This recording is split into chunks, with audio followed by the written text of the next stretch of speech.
We're late.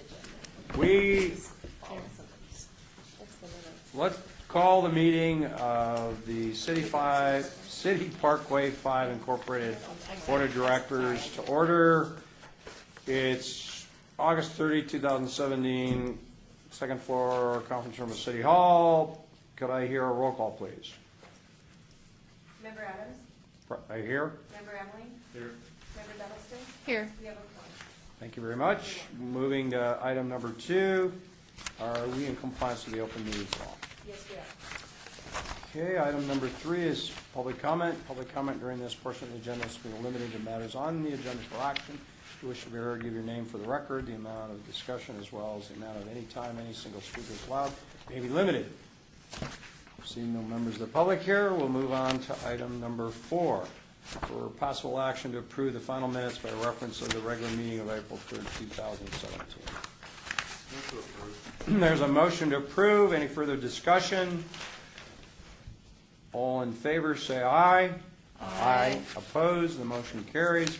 Moving to item number 5, discussion for possible action regarding the election of officers to the City Parkway 5 Inc. Board. Mr. President, for the record, Bill Arndt. Staff recommends the following for the board: Scott B. Adams, President and Director; Gary Emmerling, Secretary, Treasurer, and Director; Karen Duddleston, Vice President, CFO, and Director; and William Arndt, Vice President and COO.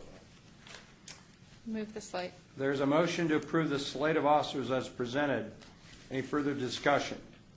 All in favor say aye. Aye. Opposed? The motion carries. Moving to item number 6 on the agenda, discussion for possible action regarding the appointment of 2 directors to serve on the Symphony Park Master Association Board. Mr. President, Michael Naricos, a.k.a. Mike Naricos, the CCNRs for Symphony Park Master Association grants City Parkway 5 as the founder under those CCNRs the ability to appoint members to the Board of Directors of the Symphony Park Master Association. There are currently 3 directors. One slot is vacant because of the resignation of Tracy Fretwell. The other slot, which was filled by Bill Arndt, is vacant because he resigned as of today. So there are now 2 slots to be filled. Scott Adams is the other director. So the item in front of you is to appoint 2 new members of the Board of Directors of the Symphony Park Master Association.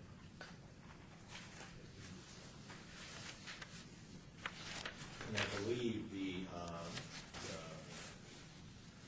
what staff recommends is that Karen Duddleston and Gary Emmerling be appointed for those 2 positions. I'll move to follow staff recommendation. Okay, there's a motion to approve the appointment of 2 directors to serve on the SPMA. Any further discussion? All in favor, say aye. Could you identify Oh, I the needed it. motion? All right. So those 2 recommended directors would be Karen Duddleston and Gary Emmerling. There's a motion to approve. Any further discussion? All in favor, say aye. Aye. Opposed? The motion carries. We're moving to item number 7, discussion for possible action regarding the amended and restated declaration of special land use restrictions, options to purchase an infrastructure agreement between City Parkway 5 Inc. and PQ Holdings LLC to outline land restrictions and requirements of the future development of approximately 6.42 acres of vacant land on 199 West Ogden Avenue. Is there a report on this item?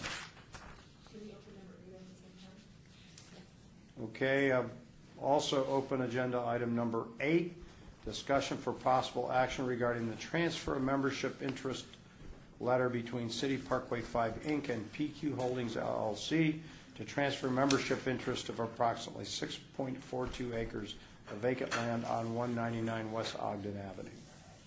For the record, Sean Coleman, Redevelopment Manager, City of Las Vegas. This item, both of these items are related to land by Forest City. That original agreement allowed them the opportunity to transfer one time to a third-party seller. We reviewed, we made amendments, and we presented to City Council an amended this declaration of special land use requirements.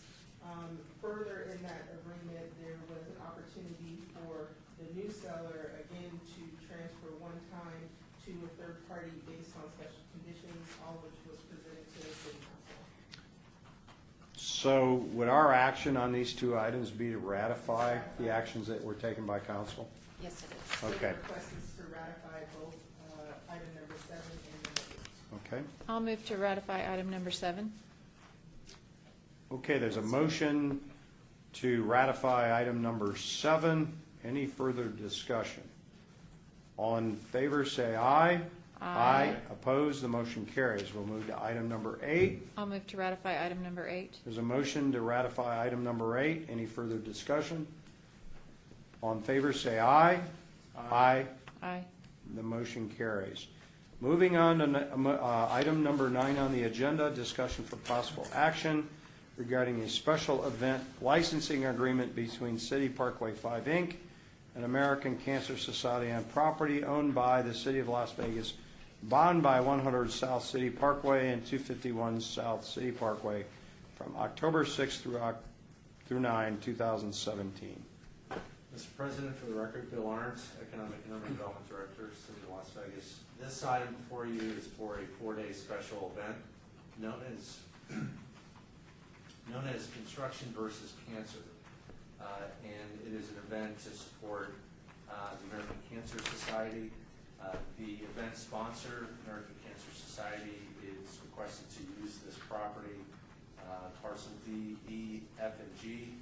And because of the event and the nature of the event, they are not paying a license fee, but they have agreed to provide insurance and indemnity at a sufficient level to insure against any issues with use of the site. Can I- Staff recommends approval. Can I ask a question? How are they intending to use the site? We're gonna have tractors, Identify yourself for the record. polycaps for the record. They're gonna have tractors and circus acts and different stations for the cancer patients to just get them lined up with the hard times they've been. Okay. Are they going to be disturbing soil? No, they're not. They're moving on parcel E, which is the clean lot. They'll be moving dirt back and forth using the same dirt that's there. They won't be bringing any dirt on. Okay. But have we got those issues covered in the agreement? Uncle Yargos, for the record, yeah, they have an obligation to restore the site to the condition it was in at the start of the event. Okay. Okay. Just want to make sure we don't go over old ground. All right. Does anybody else have any questions or discussion? Do I hear a motion? Move for approval. There's a motion to approve item number 9. We're not ratifying this item, right? You're approving. We're actually approving. Do we have our own special event licenses?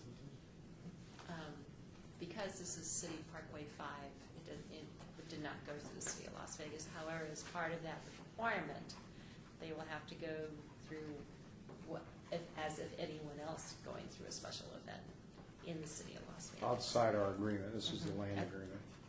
This doesn't go to city council, we approve these administratively, right? Right. Yeah.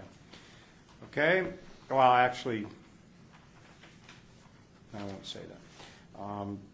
So there's a motion, right? There's a motion to approve. Any further discussion? All in favor, say aye. Aye. Opposed? The motion carries. Moving to item number 10, discussion for possible action regarding the purchase and sale agreement between City Parkway 5, Inc., and the Nevada H&C Distilling Company, LLC, to amend the terms and conditions for the development of approximately 3.11 acres of land located along West Mesquite Avenue, which is part of 301 West Mesquite Avenue. Mr. President, for the record, Bill Arndt, Richard Atkins has a report this item, which has gone to the Las Vegas City Council for review and approval. Rich? For the record, Richard Atkins, Economic Development, Department Business Development Officer.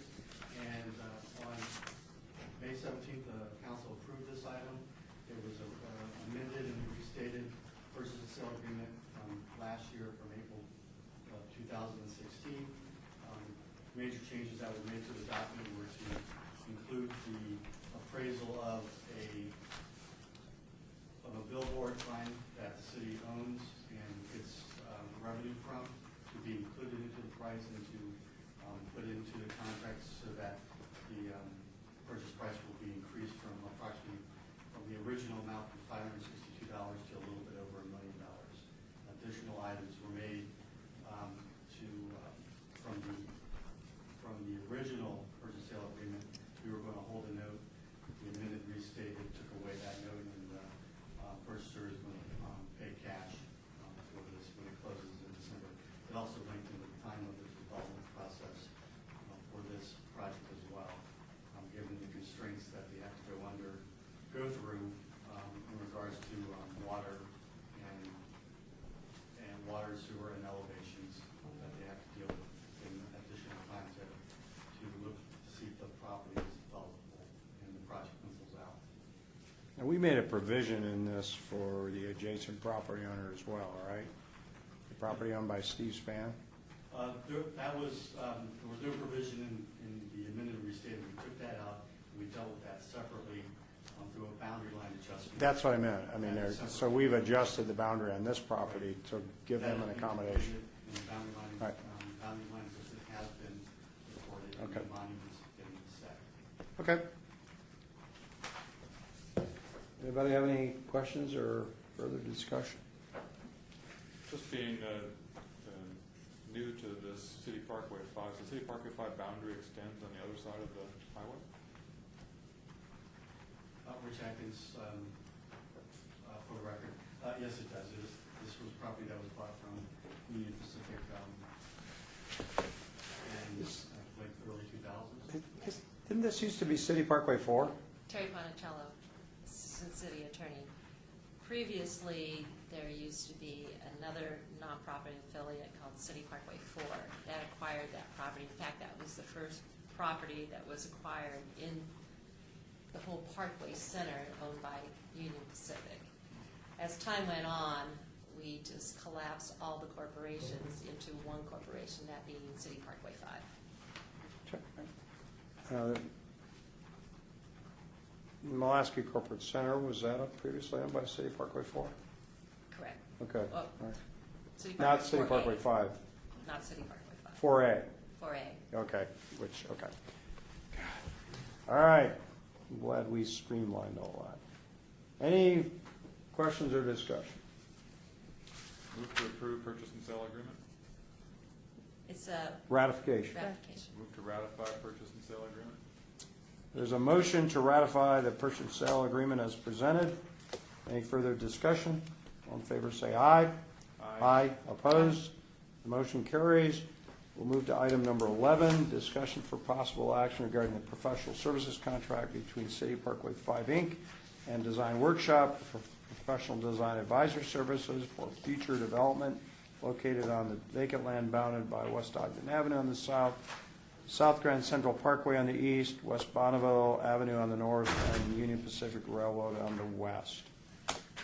Is there a report on this? Mr. President, for the record, Bill Arndt. This item is for design review services for architectural review in Symphony Park. The vendor is Design Workshop, which has experience with Symphony Park and was involved with the original master plan for Symphony Park. This is for a contract amount not to exceed $50,000 per year, but to be billed on a time and materials expense reimbursement rate, where the time rate for the vendor is at a rate between $175 per hour and $250 per hour. And so their upset limit for the time and the compensation is $44,200 within that agreement, and the remainder is for materials related to that agreement We would only use this vendor when we're doing design review work for new projects coming into Symphony Park. So it's anticipated that we would be well below that amount and would not incur that expense. So can I ask a question? This is not Chuck Kubout, right? Correct. This is the group out of Denver? Correct. How do we get to them as opposed to using a local company to do the work? My understanding is I don't believe that Mr. Kubat was available for this work, and so we were looking for a vendor that had experience with Symphony Park. So is there in the contract a provision for reimbursables that includes travel back and forth from Colorado? My understanding is that the work could be done remotely, that there wouldn't be travel involved. I don't believe there's a travel allowance for the vendor. Okay. All right. You sure of that? Because I mean, I guess I have a little heartburn that we're using somebody from Denver to just do simple design reviews. I understand they had experience prior, but, I mean, you know, I mean, I just want to be sure we're not eating up, it's not a really big contract, and travel costs could eat up a whole bunch of that if we're bringing somebody back and forth from Denver to do the design reviews.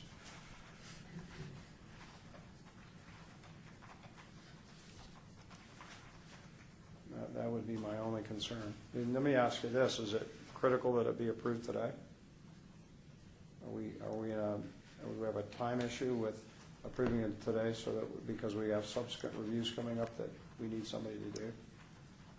Mr. President, again, for the record, Bill Arndt, I think the only time constraint is when we do get a new proposal in, so we probably have some time, but that might be the only item on the board agenda, should we? The only reason I'd hold it up is if there's travel costs in the contract that we're going to eat up.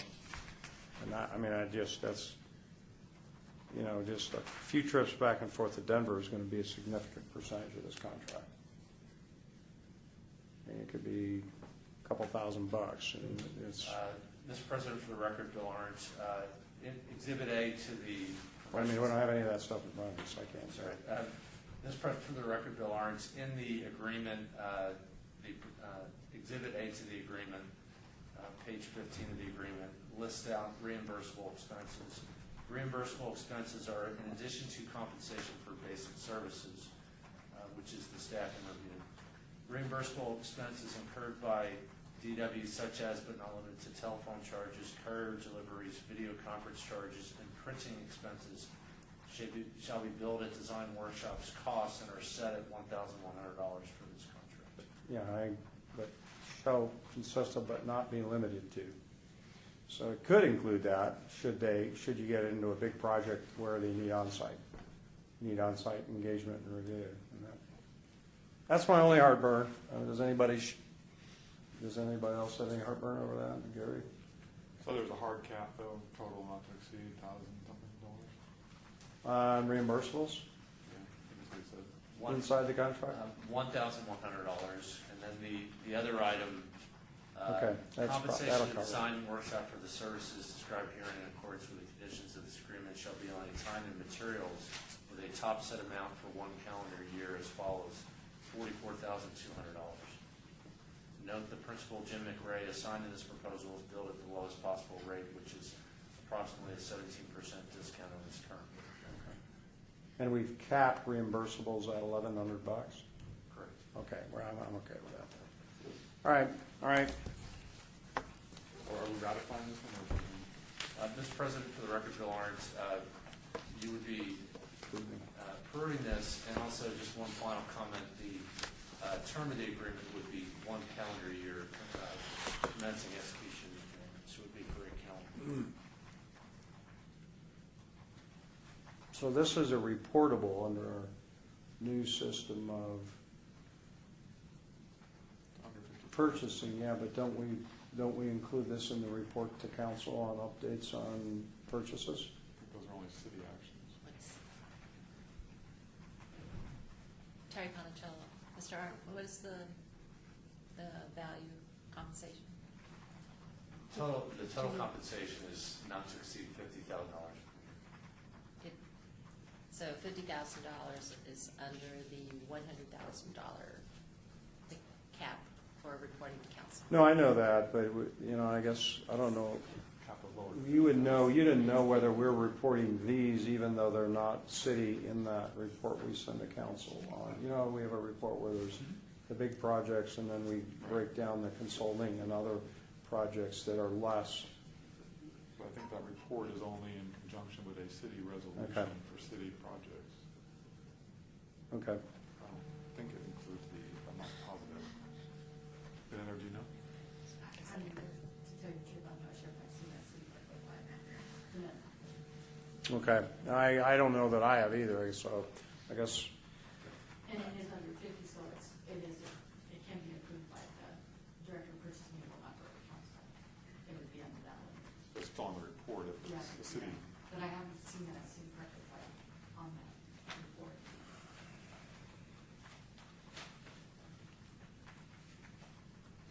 okay.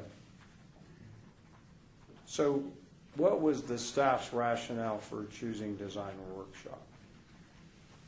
Mr. President, for the record, Bill Arndt, it's my understanding that the rationale was that they have the most familiarity with the existing master plan and could review project submittals according to that master plan in the most efficient way possible. I also believe that. They were the hourly- group that was originally hired by Newland to do Correct. the current master plan. R&L Design Workshop. It's also my understanding that the hourly rate is comparable to what Mr. Kubat was earning. I don't recall his exact rate, but I can find it. But yeah, I think you get my issue. We're going to an out-of-town consultant. We might have used a local consultant, and that could be, I mean, If that is a concern, Mr. President, I think we could certainly bring it back for well, consideration later. I mean, does anybody else share that concern? I mean, it's only $50,000, and the question is, if it goes on the report, it could be a red flag by the count. I mean, well, let's do this. If it's not critical,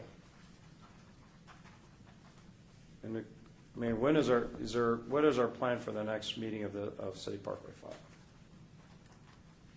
There's, the budget will be the next meeting scheduled, probably somewhere around February. And we're probably going to have a design review. If you guys want to meet that 12-month time frame for having something under construction at Symphony Park, we're going to be having a design Design review review. before that. One of your top goals. Yes. We can schedule a meeting whenever. All right, I'm okay with this. I'll probably get pounded on it, but let's go ahead. It's just a name on that report, it's not the location. No, I know, but nobody knows who they are. If it goes to the council, let's not, I'm okay. Is there a motion on this item?